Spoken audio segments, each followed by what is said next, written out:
চীন সফরে যখন ডক্টর মোহাম্মদ ইউনূস তার এক বক্তব্যে যেন কেঁপে উঠেছে ভারতের শাসক দল, ভারতের বিরোধী দল, ভারতের কূটনীতিকরা সবাই একযোগে তাদের মাথায় বাজ পড়েছে, এমন একটা অবস্থা। ডক্টর মোহাম্মদ ইউনূস জায়গা মতো হাত দিছে। এবার ঈদে প্রফেসর ইউনূসের 7টি যুগান্তকারী অর্জনের মধ্যে যুগান্তকারী অর্জন, এটা কল্পনা করেনি যে এবারের ঈদে এত কিছু ঘটবে। এমনকি প্রফেসর ইউনূস নিজেও বুঝতে পারেনি যে এত বড় ঘটনা ঘটবে, কিন্তু ঘটেছে। ওনার কথা থেকে, ওনার বডি ল্যাঙ্গুয়েজ থেকে আমি যেটা বুঝতে পারলাম ভাই, হাওয়া বদল হচ্ছে, সবাই বুঝতে পারতেছে। চীন থেকে ডক্টর মোহাম্মদ ইউনূস স্যার আসার পর সবাই বুঝে ফেলছে কি করতে হবে। আমার সেন্সে খুবই ভালো কাজ করছে, সবই আসতে বাধ্য।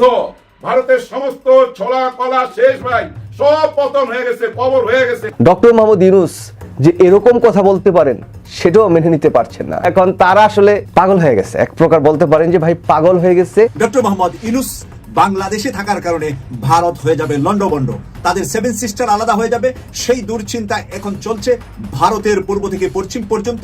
অনুরূপ ভাবে ডক্টর মোহাম্মদ ইউনূস 7 সিস্টারকে বলেছে আমরা পিতার দায়িত্ব পালন করব 7 সিস্টারের জন্য।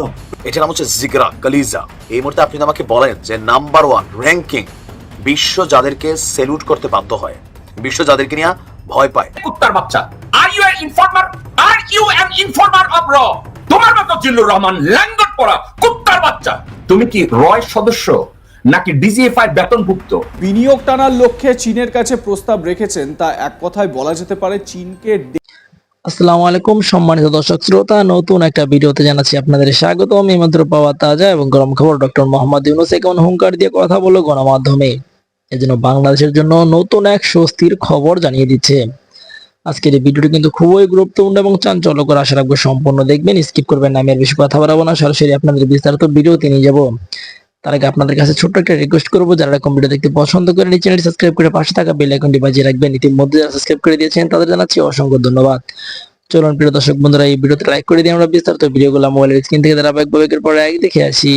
মোহাম্মদ ইউনূস বাংলাদেশে থাকার কারণে ভারত হয়ে যাবে লন্ডভন্ড, তাদের 7 সিস্টার আলাদা হয়ে যাবে, সেই দুশ্চিন্তা এখন চলছে ভারতের পূর্ব থেকে পশ্চিম পর্যন্ত, উত্তর থেকে দক্ষিণ পর্যন্ত।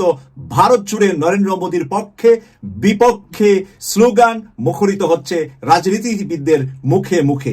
আজকে আমরা ইত্তেফাক পত্রিকা থেকে এই নিউজটা আপনাদের সামনে তুলে ধরছি।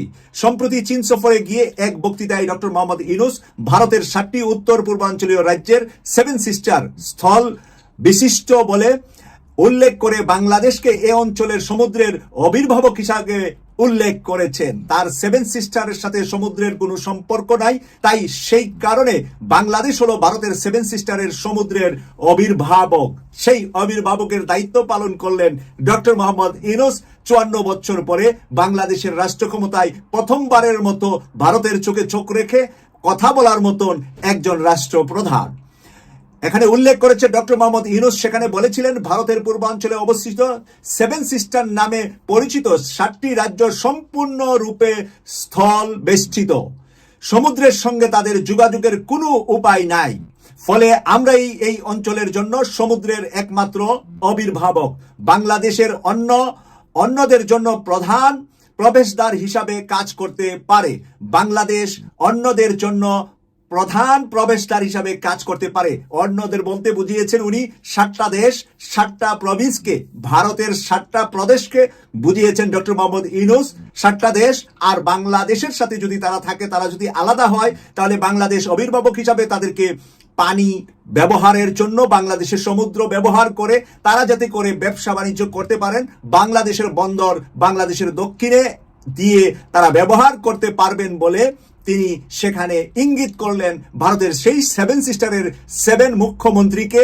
তোমরা যদি মুখ্যমন্ত্রী না হয়ে তোমাদের রাজ্যের প্রধানমন্ত্রী হও, তাহলে অবির্ভাবক হিসাবে বাংলাদেশ তোমাদের সহায়তা করবে। তোমাদের বন্দর নগরী দরকার হবে, বন্দরের দরকার হবে, সমুদ্রপথে ব্যবসা বাণিজ্যে রাজ্যগুলা মানে তোমাদের যখন দেশ হবে, দেশগুলা উন্নয়নের জন্য বাংলাদেশ পিতার দায়িত্ব পালন করবে। প্রদর্শক, সবসময় আমরা জানি ছেলে সন্তান, মেয়ে সন্তান, যেই হোক, যে যত দুষ্ট হোক, যে বাবা মার কথা না শুনুক, তারপরেও কিন্তু তার সন্তানকে বাবা মা ফেলে দিতে পারেন না, ফেলে দেন না। একটা অনেক পড়াশোনা করে অনেক জ্ঞানী বুদ্ধিমান রাজনীতিবিদ, ডাক্তার, ইঞ্জিনিয়ার, বিশ্ববিদ্যালয়ের টিচার হয়, আরেকজন ঘুরে ফিরে বেড়ায় কোনো কিছুই করে না, তারপরেও মা বাবার কাছে সে সমান মূল্য এবং সমান সন্তান হিসাবেই মা বাবার উত্তরসূরি হতে পারে। অনুরূপভাবে ডক্টর মোহাম্মদ ইউনূস সেভেন সিস্টারকে বলেছে, এটা তোমাদের জন্য আমরা অভিভাবক, আমরা গার্ডিয়ান, আমরা পিতার দায়িত্ব পালন করব সেভেন সিস্টারের জন্য। প্রিয় দর্শক, সেভেন সিস্টারের রাজনীতিবিদদেরকে, সেভেন সিস্টারের জনগণকে উনি উৎসাহিত করলেন চায়না ওনার ওই বক্তব্যে, আর সেই বক্তব্যের কারণেই এখন তুলপাল চলছে ভারত জুড়ে। এই বিষয়ে আরো যা লিখেছে প্রধান উপদেষ্টা, এ মন্তব্যে ভারতের রাজনীতি নেতা কূটনীতিদের মধ্যে আলোচনার ঝড় সৃষ্টি হয়েছে। ভারতের সেভেন সিস্টার নিয়ে ডক্টর মোহাম্মদ ইউনূসের বক্তব্যের প্রতিক্রিয়া জানিয়েছেন দেশটির রাজনীতিবিদরা।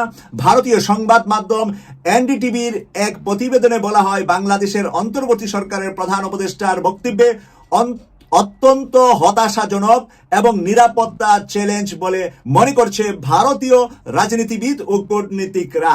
ভারতের নিরাপত্তা নিয়ে এখন সংজ্ঞায় পড়ে গিয়েছে, ভয়ে ভীতিতে আছে তারা। এখন ভারত নিরাপত্তাহীনতা ভুগছে, চায়না দিয়ে চতুর্দিকে বেষ্টন করে ফেলা হচ্ছে, ভারতকে ভেঙে দেওয়া হচ্ছে।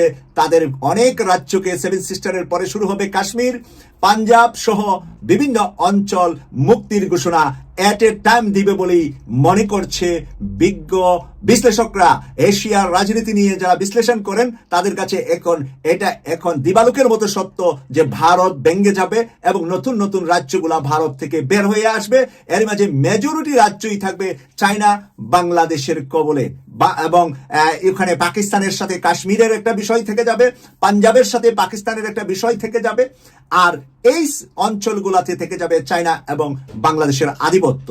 বাংলাদেশের অন্তর্বর্তী সরকারের প্রধানের মন্তব্যের প্রতিক্রিয়া, আসামের মুখ্যমন্ত্রী হিমন্ত বিশ্ব শর্মা বলেছেন, এই মন্তব্যগুলো ভারতের চিকেন নেক করিডোরের দুর্বলতা নিয়ে পাকিস্তান ও চীনের দীর্ঘদিনের প্রচারণার মদত দেবে। পাকিস্তান আর চায়নার কথা আমি বলেছি, আর চলে এসেছে পত্রিকায়। আপনারা এই ভারতের আসামের মুখ্যমন্ত্রীর কথা আপনারা শুনলেন। উত্তর পূর্বে মূল ভূখণ্ডের সঙ্গে সংযোগ করতে শক্তিশালী রেল ও সড়ক অবকাঠামো নির্মাণ এখন জরুরি। আসামের মুখ্যমন্ত্রী এই সুযোগে ভারত সরকারকে বলছে, রেল এবং রাজপথ মানে বড় বড় সড়ক পথ যাতে করে আসামের সাথে, কলকাতার সাথে, মানে পশ্চিমবঙ্গ থেকে শুরু করে পূর্ব অঞ্চলে তাদের রাজ্যগুলোতে যাতে যেতে পারে, সেই ধরনের রাস্তাঘাট যেন এখন ভালোভাবে ভারত সরকার তৈরি করে। ত্রিপুরার আদিবাসী দল টিপা মোথার নেতা প্রমোদ মানিক বলেছেন, 1947 সালে চট্টগ্রাম ভারতের হাতে থাকলে আজ এই সমস্যা হতো না। 47 সালের ভাগে যদি চট্টগ্রাম ভারত নিয়ে নিত তাহলে আজকে আর এই সমস্যা হতো না।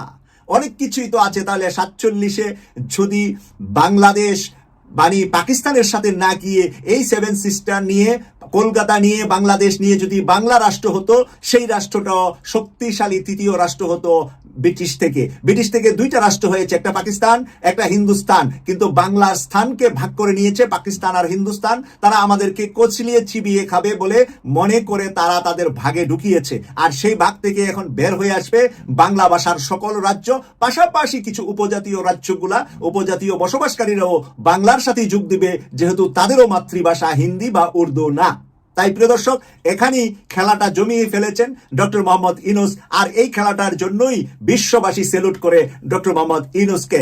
আমেরিকা থেকে একের পর এক সহযোগিতার বার্তা দিচ্ছে বারবার ডক্টর মোহাম্মদ ইউনূসকে, আর আজকেই একটা কঠিন বার্তা ভারতকে আমেরিকা দিয়েছে, তারা 100% শুল্ক আদায় করবে ভারতীয় পণ্য যদি আমেরিকায় বিক্রি করতে হয়। প্রিয় দর্শক, আজকেই কঠিন কথাটা ভারতকে জানিয়েছে।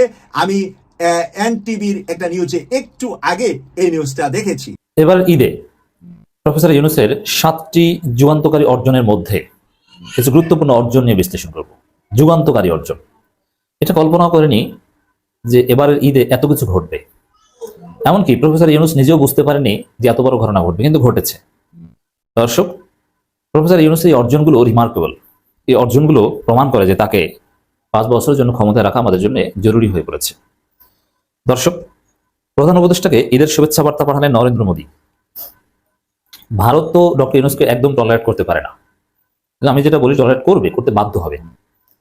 ভারতের কান্নাকাটি, এই যে নরেন্দ্র মোদী বৈঠক করতে চায় না ইত্যাদি ইত্যাদি, এগুলো টেকনিক, এগুলো হতাশ হয়ে এক ধরনের টেকনিক। এখনো তারা তাদের চাণক্য নীতিতে আছে, বাংলাদেশের সাথে চালাকি করে, কিন্তু ডক্টর ইউনূসের সাথে এই চালাকি বেশি দিন টিকবে না। যেমন মালদ্বীপের মইজুকে হঠাতে নানান এই ধরনের তৎপরতা চালিয়েছিল, যখন দেখেছে না আর কিছু পারা যায় না তখন মইজুকে হুজুর হুজুর বলেছে, স্যার স্যার বলেছে। ওরকম কিছুদিন পর দেখবেন যে এই মোদি ডক্টর ইউনূসকে আব্বা আব্বা বলবে। তো দর্শক, এই নরেন্দ্র মোদী মাননীয় প্রধান উপদেষ্টা প্রফেসর ডক্টর মোহাম্মদ ইউনূসকে ঈদ শুভেচ্ছা জানিয়েছেন। এটা ঈদের দিন সকালে বাংলাদেশে ভাইরাল হয়নি, বরং ঈদের দিন রাতে এই নিউজ বাংলাদেশে ভাইরাল হয়েছে। তো নরেন্দ্র মোদী প্রফেসর ইউনূসকে ঈদ শুভেচ্ছা জানিয়েছেন, এটা একটা অর্জন, ডিপ্লোম্যাটিক অর্জন। যে না একদম শুভেচ্ছা জানাবে না কিছু না, তা না, ধীরে ধীরে ধীরে ধীরে লাইনে আসবে। এমনিতেই ঈদের দিন প্রফেসর ইউনূস আকাশে ভাসছেন প্রশংসায়, চারদিকে ইউনূস বন্দনা। এর মধ্যে বলে না যে ঈদের দিন মন খারাপ হয়ে যায়, নরেন্দ্র মোদীর ঈদ শুভেচ্ছা প্রধান উপদেষ্টাকে ঈদের দিন আওয়ামী লীগের মন খারাপ করার একটা কারণ হয়ে গেছে। এই জন্য মনে হয় এই খবরটা ঈদের দিনে সামনে আসেনি, ঈদের প্রথম দিন শেষ হওয়ার পর সন্ধ্যার দিকে এই নিউজ সামনে এসেছে। বাংলাদেশের ঈদ ভারতের জন্য বড় একটা থ্রেট, কারণ এর আগে হাসিনার জমানায় যে ঈদ হতো এটা জাস্ট ইবাদত, জনপরিসরে স্টেট স্পন্সর্ড কোনো কালচারাল হেজিমনি এটা ছিল না। কিন্তু এবছর ঈদে যে সুলতানি আমলের কালচারের রিভাইভাল আমরা দেখেছি, সেটা বাংলাদেশে ইন্ডিয়ান কালচারাল হেজিমনি ধ্বংস করে দিয়েছে বা দিবে। ধীরে ধীরে এই শাহবাগী বা ইন্ডিয়ান কালচার, পশ্চিমবঙ্গের বা কলকাতার যে কালচার ঈদ কেন্দ্রিক, এটাও থাকছে না, এটাও থাকবে না। যাই হোক, শুভেচ্ছা জানিয়ে একটু প্রাসঙ্গিক থাকার চেষ্টা। দর্শক, অধ্যাপক মোহাম্মদ ইউনূসকে ঈদের শুভেচ্ছা বিনিময়ের জন্য ফোন করেছেন পাকিস্তানের প্রধানমন্ত্রী, এটাও একটা বড় অর্জন। পাকিস্তানের প্রধানমন্ত্রী ফোন করাটা এটা ভারতের জন্য একটা আতঙ্কের জিনিস, এবং সেটা প্রধান উপদেষ্টা প্রচার করছেন, বাংলাদেশের মিডিয়াগুলোতে প্রচার হয়েছে। ঈদের দিন ফোন করে এভাবে শুভেচ্ছা জানানোর রীতিও কিন্তু সাধারণত অতীতে ছিল না। ফোন করে শুভেচ্ছা জানিয়েছেন। ঈদ উপলক্ষে শেখ হাসিনাকে কে ফোন দিয়ে শুভেচ্ছা জানিয়েছেন বলতে পারেন? না, ফোন দিয়ে শুভেচ্ছা জানানোর এটা ঘটে সাধারণত নতুনভাবে নির্বাচিত হলে, নির্বাচন হয়েছে, শপথ নিয়েছে, আসতে পারেনি দাওয়াতে, ফোন দিয়ে শুভেচ্ছা জানায় যে আপনি আবার নির্বাচিত হয়েছেন। কিন্তু ঈদের দিন ফোন দিয়ে শুভেচ্ছা জানায় এটা ডক্টর ইউনূসের ক্ষেত্রেই ঘটেছে। শুধু এটা না, আপনারা জানেন যে মাননীয় প্রধান উপদেষ্টা চীন সফরে গিয়েছেন, সেখানে চীনের প্রেসিডেন্ট সাধারণত আগ বাড়িয়ে যে গ্রেট হলের বাইরে গিয়ে কাউকে অভ্যর্থনা জানিয়ে নিয়ে আসেন না। কিন্তু প্রফেসর ইউনূসের ক্ষেত্রে ব্যতিক্রম হয়েছে, চীনের প্রেসিডেন্ট শি জিনপিং ডক্টর ইউনূসকে আগ বাড়িয়ে যে নিয়ে এসেছেন। শুধু এটা নয়, সাধারণত গ্রুপ ফটো চীনের প্রেসিডেন্ট তোলেন না অন্য দেশের লোকজনের সাথে, কিন্তু ডক্টর ইউনূসের সাথে গ্রুপ ফটো তুলেছেন। এবং অনেক বিষয়ে যেগুলো শি জিনপিং এর দপ্তরে থাকেন না, এরকম কিছু ফাইল শি জিনপিং নিজের দপ্তরে নিয়েছেন যে স্যার এটা আমি নিজে থেকে। এটা ডক্টর ইউনূসের ক্ষেত্রে হ্যাপেন দ্যাট। তার ক্ষেত্রে এরকম পাকিস্তানের প্রধানমন্ত্রী শেহবাজ শরীফ ঈদের শুভেচ্ছা বিনিময় করতে সোমবার ফোন দিয়েছেন। দেখেন, পাকিস্তানও তো ঈদ, তাই না? তারও তো পরিবার আছে। ঈদের দিন আমরা কি পরিমাণ ব্যস্ত থাকি আপনারা জানেন। তারপরও মানে এত পরিবার, নিজ দেশে এত সমস্যা, সবকিছুর ঊর্ধ্বে উঠে ডক্টর ইউনূসকে একটা ফোন দিতে হয়েছে। ডক্টর ইউনূস কি কত বড় মাপের মানুষ একটু বুঝুন, চিন্তা করুন। বাংলাদেশের সর্ববৃহৎ মুসলিম উৎসব ঈদ উল ফিতরের শুভেচ্ছা জানিয়েছে পাকিস্তানের প্রধানমন্ত্রী শাহবাজ শরীফ। তিনি অধ্যাপক ইউনূসকে আগামী কয়েক মাস সুবিধাজনক সময় পাকিস্তান সফরে আমন্ত্রণ জানান। অধ্যাপক ইউনূস ঈদ উপলক্ষে পাকিস্তানবাসীকে সংবর্ধনা প্রদান করেন, মানে এটা অনুবাদ করা হয়েছে, তাদেরকে শুভেচ্ছা জানান। প্রধানমন্ত্রী শরীফ জানিয়েছেন, পাকিস্তানের উপপ্রধানমন্ত্রী যিনি ইসলামী প্রজাতন্ত্রের পররাষ্ট্রমন্ত্রীও পারস্পরিক স্বার্থ নিয়ে আলোচনা করতে এপ্রিল মাসে বাংলাদেশ সফর করবেন। এর আগে কায়রোতে ডিসেম্বরের G8 সামিটে, গত বছরের সেপ্টেম্বর নিউ ইয়র্ক জাতিসংঘের সাধারণ অধিবেশন দুটি বৃহত্তম মুসলিম দেশের নেতারা সাক্ষাৎ করেছিলেন। সামনে এরকম হবে, এটা দুইটা অর্জন। এছাড়া প্রধান উপদেষ্টা ঈদের নামাজ পড়তে যে স্টাইলে গিয়েছেন, এটা আর একটা অর্জন। সেই স্টাইলটা একটা কালচারাল রিভাইভালের মতো হয়েছে। এরপরে ঈদের দিন বিকেলে যে শুভেচ্ছা বিনিময় করেছেন, এটার একটা নতুন ডাইমেনশন, যে সমস্ত রাজনীতিবিদদের পুরো বাংলাদেশের ভবিষ্যৎকে এক ফ্রেম এনেছেন প্রফেসর মোহাম্মদ ইউনূস। এবং বাংলাদেশের মানুষ যে স্বস্তিতে ঈদ উদযাপন করেছে, সবাই প্রফেসর ইউনূসের প্রতি কৃতজ্ঞতা জানিয়েছেন, এটাও প্রফেসর ইউনূসের একটা অর্জন। এবং এই যে সেই স্বাধীন সুলতানি আমলের যে ঈদ র্যালি, ঈদ মেলা থেকে শুরু করে সাংস্কৃতিক অনুষ্ঠান, শিল্পকলা একাডেমিতেও যে অনুষ্ঠান হয়েছে, এটাও প্রফেসর ইউনূসের একটা ঐতিহাসিক অর্জন। সব মিলিয়ে মানুষ একটা নতুন ঈদ উদযাপন করলো, নতুন নতুন ফিলিং, দ্বিতীয় স্বাধীনতা সত্যিকার অর্থেই। এই 7টি অর্জন প্রফেসর ইউনূসের জন্য, বাংলাদেশের জন্য রিমার্কেবল হয়ে থাকবে। তবে অ্যামংস অল, নরেন্দ্র মোদীর ঈদ শুভেচ্ছা জানানোটা একটু এক্সেপশনাল লেগেছে, কারণ স্বাভাবিকভাবে এভাবে ঈদ শুভেচ্ছা জানানো এটা ভারতের কালচারের মধ্যে পড়ে না। কিন্তু প্রফেসর ইউনূসের ক্ষেত্রে এই ব্যতিক্রমী কাজ নরেন্দ্র মোদী করেছেন। অথচ ভারতেই ঈদের দিন নানান অঘটন ঘটেছে, মুসলমানদের উপর হামলার ঘটনা ঘটেছে। ভারতেই মুসলমানরা নির্বিঘ্নে ঈদ করতে পারে না। তবে দর্শক, এর আগে বাংলাদেশে যেহেতু ঈদ যা ধর্মীয় ছিল, কালচারাল কোনো উপাদান ছিল না, যার ফলে পশ্চিমবঙ্গের মুসলমানরা কি করে, মমতা বন্দ্যোপাধ্যায় ঈদগাহে যে কি বলেন, আমাদের দৃষ্টি থাকতো সেদিকে। এবার আমাদের বিদেশে তাকানোর সুযোগ হয়নি। সব সত্য সবসময় বলতে নেই, আপনারা তো এখন দেশটাকে একটা অন্ধকার আমি অনেকদিন ধরে বলছি অন্ধকার জগতে নিয়ে যাওয়ার চেষ্টা করছেন, আর এখন দেশটা একটা একটা গৃহযুদ্ধের দিকে ঠেলে দিচ্ছেন। গৃহযুদ্ধ আপনাদের পছন্দ হতে পারে, কিন্তু বাংলাদেশের 20 কোটি মানুষের পছন্দ নয়। আপনারা হয়তো এখন অন্য কারো স্বার্থে কাজ করছেন। প্রথমত সে বলছে এত বেশি কথা বলা যাবে না, এত বেশি কথা বলা ঠিক হবে না। So he is the proponent of digital security act. অর্থাৎ জিল্লুর রহমান দেশের জনগণকে ডেজিগনেট করে দিচ্ছে এটা দিয়ে কথা বলা যাবে আর এটা দিয়ে কথা বলা যাবে না। তাহলে জিল্লুর রহমান কি জনগণের পক্ষে, না হাসিনার পক্ষে, না ওয়াকারের পক্ষে? দর্শকবৃন্দ অত্যন্ত কেয়ারফুলি আমার কথাগুলো শুনবেন।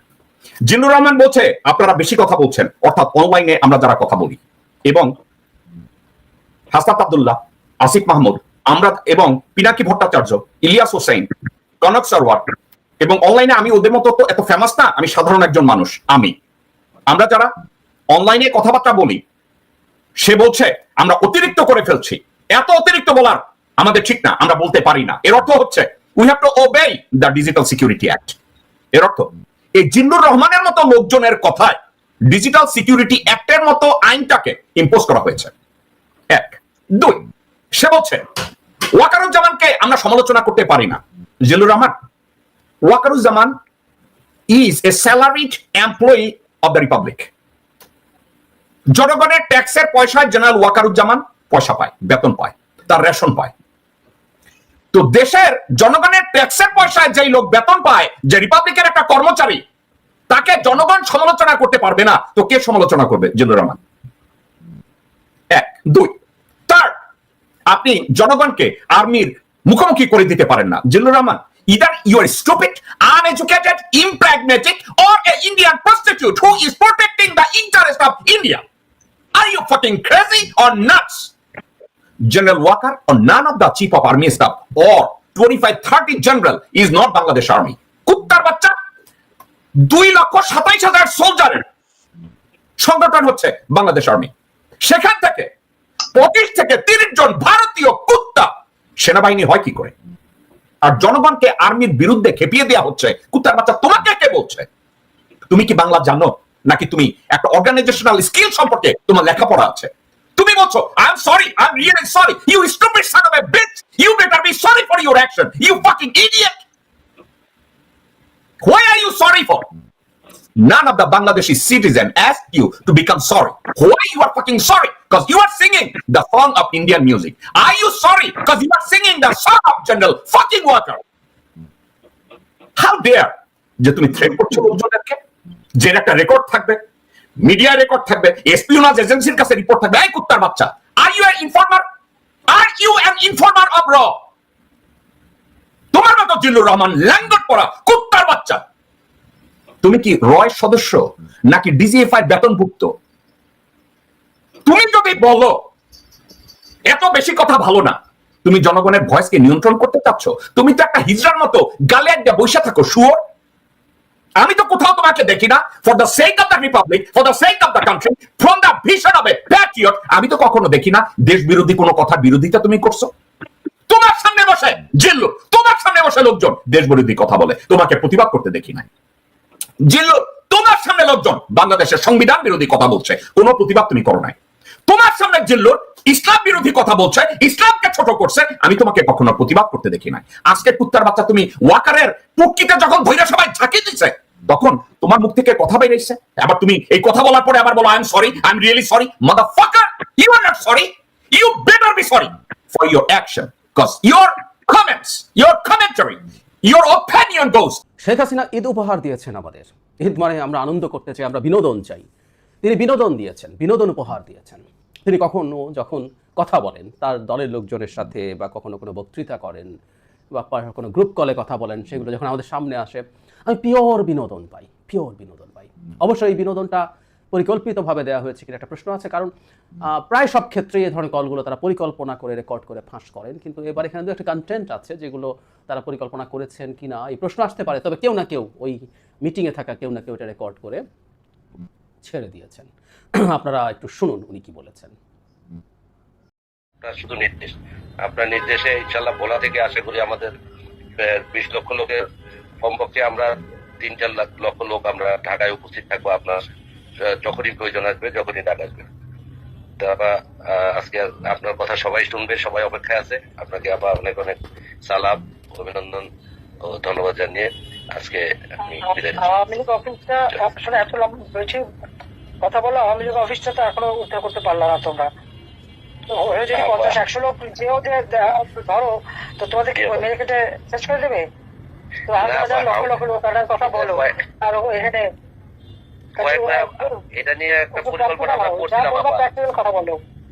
আমরা কল্পনা করছিলাম আপা, এটা নিয়ে পরিকল্পনা হয়েছিল আমাদের, কিন্তু আবার একটা কারণে আবার এটা আবার বন্ধ করা হয়েছে। কেউ আবার বলছে যে এটা এখন সময় হয়নি আওয়ামী লীগ অফিস ইয়ে করে। তাহলে আপা আপনি বলছেন যেহেতু আমি ইনশাল্লাহ আমাদের লেভেলে করছে সেটা ছবি তোলা। আর একটা কাজ করো না কেন, যেখানে যেখানে যত বাড়ি ঘর ভাঙছে করছে প্রত্যেকটা এক ছবি তোলা এবং যারা মানে ক্ষতিগ্রস্ত তাদের মন্তব্য নেওয়া, আর তাদের পক্ষ থেকে তোমার ওই যে ইন্টারন্যাশনাল ক্রিমিনাল কোর্ট সেখানে নালিশ করা ইউনুসের বিরুদ্ধে। এটা যেভাবে হোক সব জায়গায় চিঠি পাঠানো এবং ইন্টারন্যাশনাল সমস্ত অর্গানাইজেশনের কাছে পাঠানো। আমরা বেশ কিছু পাঠাইছি আপা, কিন্তু এটা বেশ কিছু হবে না, এটা সব পাঠাতে হবে, যে কথা ক্ষতিগ্রস্ত সবাই পাঠাতে হবে। ওই ব্যাটার মিথ্যা কথা বলে বেড়াচ্ছে সব জায়গায়। ওরে ধন্যবাদ। যারা আছে এদেরকে নিয়ে আমরা এগুলো আবার নতুন করে আবার পাঠাবো। বেশি একটা করতে পারবে না আবার না, মিছিল এখন বিচ্ছিন্ন ভাবে আপনি নিষেধ করছেন নাকি? যেটা আমরা তো সবসময় যোগাযোগটা ওইভাবে করতে পারি না। আপনিও ব্যস্ত সারা বাংলাদেশে একা বা এখন থেকে যখনই নামবা অন্তত বড় আকারে নামবা, আর একটা গ্রুপ আলাদা রাখবা, কেউ যদি মারতে আসে শিক্ষা দিয়ে দেবা। জি আপা, এটার পরে ইনশাল্লাহ আমরা কথা বলছি। আমরা ওই যে আমাদের যারা পাতা রেখে দেবো। জি আপা, নিজের পাশে কেউ আমাদেরকে করে দেবে না, কেউ আমাদের পক্ষ লোকমা তুলে খাইয়ে দেবে না, কেউ করে দেবে, কেউ করে দেবে না। নিজেরটা নিজের অর্জন করতে হবে, এটা সবসময় মাথায় রাখবো। আমরা সবচেয়ে আমরা তাই করছি। 15 বছর ক্ষমতায় ছিলাম, এটা কিন্তু আমরা নিজেরা আমাদের কিন্তু থেকে বসিয়ে দেয়নি, আমরা নিজেরাই করতে পারছি। এই চক্রান্ত মোকাবিলা করতে করতে করতে শেষ পর্যন্ত হয় নাই, ওরাও মরিয়া। মানে নিশ্চয়ই বুঝতে পারছেন যে সেই টিপিক্যাল আওয়ামী লীগ। যেই ভদ্রলোক প্রথম কথা বলছেন, তিনি ভোলার নাকি 20 লাখ লোকের মধ্যে 3-4 লাখ লোক নিয়ে ঢাকায় চলে যাবেন। মানে এর দোষ অবশ্য, এই দায় অবশ্য এই ভদ্রলোকের না। এসব লম্বা চওড়া কথা, এসব লম্বা চওড়া তেল মারা শেখ হাসিনাই চেয়েছেন। কোনো কিছু যোগান থাকা মানে হচ্ছে সেটার চাহিদা আছে, এটা চাহিদা ছিল চিরকাল, উনি যতদিন ক্ষমতায় ছিলেন। ওই যে আমি ঈদের দিন একটা ভিডিওতে বলেছিলাম না, আমি এক ইতরের দেশে থাকি। সো ওই ইতরের ইত্রামও আমরা প্রচুর ফর্মে দেখেছি, অকল্পনীয় অসংখ্য ফর্মে দেখেছি। এর মধ্যে একটা ছিল তার সামনে লোকজন কথা বলা। আমরা অন্তত সংবাদ সম্মেলনের নামে ওই ইত্রাবিটা দেখতাম, সেটাই হলো হামবড়া ভাব, ডাক দিলেই চলে আসবে শেখ হাসিনার নামে লক্ষ লক্ষ লোক। তবে শেখ হাসিনা, যেটা খুব আনন্দ লেগেছে দেখে, শেখ হাসিনা বাস্তবের মাটিতে আছেন। 100 লোক নিয়ে আওয়ামী লীগের অফিস কেউ এখনো দখল করতে যেতে পারছে না, বা ওখানে গেলে কি হবে সেটার কনসিকুয়েন্স দেখে সবাই পিছিয়ে আছে, সেটা নিয়ে বিরক্ত। 5 জন লোক নিয়ে মিছিল করতে পারে না, লক্ষ লক্ষ লোকের আলাপ দিচ্ছে, সবকিছু নিয়ে তিনি প্রচন্ড বিরক্তি দেখিয়েছেন। অসাধারণ বিনোদন। আর কি করেছেন? আর করেছেন ডকুমেন্টেশনের কথা। আপনারা শুনলেন যে ডক্টর ইউনূসের বিরুদ্ধে ডকুমেন্ট করে আইসিসিতে নিয়ে যাবে। মানে আমরা প্রায় একটা কথা বলতাম না, আওয়ামী লীগ বিরোধী দলে গেলে দেখিয়ে দেবে আন্দোলন কাকে বলে। বিএনপি যখন আন্দোলন করছিল, বিএনপি আন্দোলনের কি বলছে, আমরা লুঙ্গি পরে সামাল দিয়ে দেবো। 8 মাস হয়ে গেছে, ঝেঁটিয়ে বিদায় করা হয়েছে শেখ হাসিনাকে। কি করেছে শেখ হাসিনা? নিজে বলছেন 5 জন লোক নিয়ে মিছিল করতে পারে। ইয়েস, 17 মার্চ একটা ছবি সামনে এসছে, মুজিবের জন্মবার্ষিকীতে কেক কাটছে, কিন্তু ফেসগুলো ব্লার করে দিয়ে, তাতে ইমোজি যোগ করে দিয়ে। এই হচ্ছে আওয়ামী লীগের হ্যাডাম।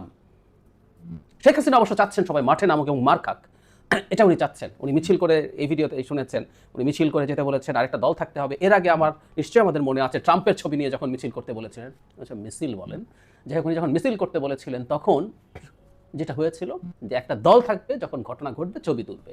উনি চান আসলে মাঠে নামুক তার দল, নেমে মার খাক, মার খেলেই সেটা তার পয়েন্ট বাড়ায়। উনি এটাই চেয়েছেন, 5 জন হোক 10 জন হোক মিছিল করে মার খাবে। উনি, ওনার পরিবার এবং টপ লিডার্স শান্তিতে আছেন। তো এখানকার সাধারণ আওয়ামী লীগ পালাতে পারে নাই, তারা আসলে সবচেয়ে দুর্ভাগা এবং সবচেয়ে কম সক্ষম আওয়ামী লীগ। আওয়ামী লীগের পাতি নেতাও প্রচুর, অন্তত ইন্ডিয়া পালিয়ে গেছে, এখন এদের জীবনে ঝুঁকি তৈরি করছে। এবং মজার ব্যাপার হচ্ছে, দেশীয় এই আওয়ামী লীগরাও এটুকু বুদ্ধি তাদের এখন হয়েছে। আপা ফোন করলে লম্বা চড়া কথা বলে হয়তো, কিন্তু তারা বুঝে গেছেন এই দেশে থেকে এই মার খাওয়ার কোনো অর্থ নেই। আওয়ামী লীগ অনেক দীর্ঘ সময়ের জন্য কোনো ঝুঁকি না, শেখ হাসিনাও নন। আমি এটা নিয়ে আলাদা কথা বলবো, কিন্তু এটাকে বিরাট ঝুঁকি হিসেবে সামনে হাজির রাখার চেষ্টা আছে, কেন আছে সেসব নিয়ে বিস্তারিত কথা বলবো। শেষ করবো আবারও শেখ হাসিনাকে ধন্যবাদ দিয়ে অসাধারণ একটা উপহার দেওয়ার জন্য। তার প্রত্যেকটা অক্ষমতা, অথর্বতা, তিনি যে তার দলকে বকা দিচ্ছেন 5 জন নিয়ে মিছিল করতে পারো না, অসাধারণ আনন্দ দেয়।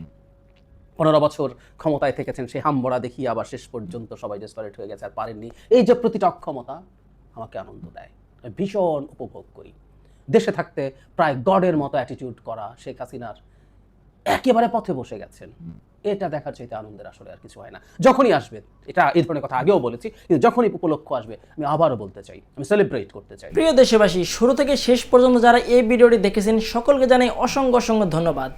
যারা এরকম নিউজ ভিডিও পেতে পছন্দ করেন তারা অবশ্যই এই চ্যানেলটি সাবস্ক্রাইব করে পাশে থাকা বেল আইকনটি বাজিয়ে দিবেন। যারা এখন এই ভিডিওটি শেয়ার করেননি, এই ভিডিওটি দ্রুত শেয়ার করে সকলকে দেখার সুযোগ করে দিন। আজকের মতন এই পর্যন্ত, দেখা হচ্ছে পরবর্তী কোনো ভিডিও নিয়ে ইনশাল্লাহ।